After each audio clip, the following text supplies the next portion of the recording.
நம்ம ஸ்டெம்பி சம்மந்தமாக என்னோட நண்பர் பரூரில் ஒருத்தர் இருக்கிறாருங்க. அவரோட சித்தப்பாவுக்கு கார்டியாலிக் அரெஸ்ட் போய் நாராயணா ஏரியாவில் போய் கன்சல்ட் பண்ணிவிட்டு நீங்கள் ஆஸ் சூன் அஸ் பாசிபிள் நீங்கள் ஆப்ரேட் பண்ணி ஆகணும், ஆஞ்சியோ ஃபிக்ஸ் பண்ணணும் அப்படின்னு சொல்லியிருக்கிறாங்க. அவர் அர்ஜென்ட் வேலை நிமித்தமாக அசன் போய் ஆகணுங்கிற சூழ்நிலை. என்னை ஒசூரில் சந்தித்தார். போகும்போது அவர் காரில் பேக் சீட்டில் படுத்துக்கிட்டு தாங்க போனார். அவருக்கு ஒன்று ஸ்டெம்பி மட்டும் கொடுத்தேன். அவர் போயிட்டு ரிட்டன் டெய்லி 2 வேளை எடுத்துக்க சொன்னேன். காலையில் ஒரு வாட்டி, சாயந்தரம் ஒரு வாட்டி. அவர் எடுத்துக்கிட்டு அசன் போயிட்டு அங்கேருந்து முடிச்சுட்டு 12வது நாள் திரும்பி வந்தார். கையில் ஒரே ஒரு பேக்கெட் மிச்சம் வச்சுட்டு எடுத்துகிட்டு வந்தார். சார் இம்மீடியட்டாக எனக்கு இந்த ப்ராடக்ட் வேணும் அப்படின்னு கேட்டார். கொண்டு போய் கொடுத்தேன். அவருக்கு 15 நாளில் ரீசெக்கப்புக்காக நாராயண வித்யாலயா தருமபுரி ஹாஸ்பிட்டல்லேருந்து கூப்பிட்டுருந்தாங்க. அங்கே போனார்.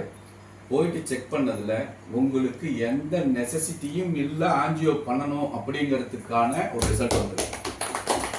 எனி பிளாக் இல்லை. அதுவும் பிளாக் எங்கே இருந்துச்சுன்னு அவங்க சொன்னது மேக்ரோ நர்வஸ் சிஸ்டம். ஆப்ரேட் பண்ண முடியாது சார், ஆஞ்சியோ மட்டும்தான் ஃபிக்ஸ் பண்ண முடியும். மேக்ரோ நர்வஸ் சிஸ்டம்ங்கிறது நம்மளோட முடியை விட மெல்லிய இரத்த குழாய்களில் இருக்கிற அடைப்பு.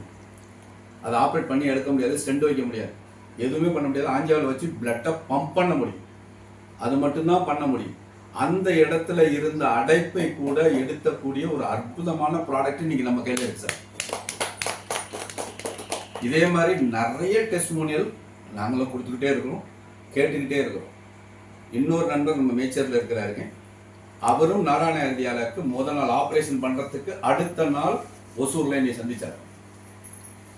அவருக்கு ஆப்ரேஷன் பண்றதுக்கு விருப்பம் இல்லை. எனக்கு ஆப்ரேஷன் பண்ணக்கூடாது, அதுக்கு எதனாச்சும் ஒரு வழி இருந்தா சொல்லுங்கன்னா என்னை சந்திச்சாரு.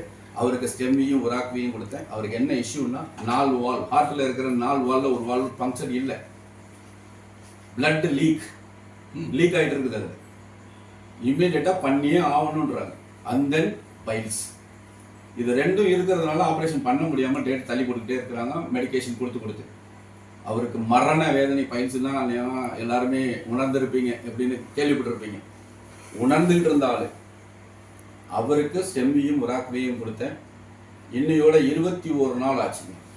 அவருக்கு ஹார்ட் அருமையாக ஃபங்க்ஷன் இருக்கு. There is no any சிங்கேஜ்.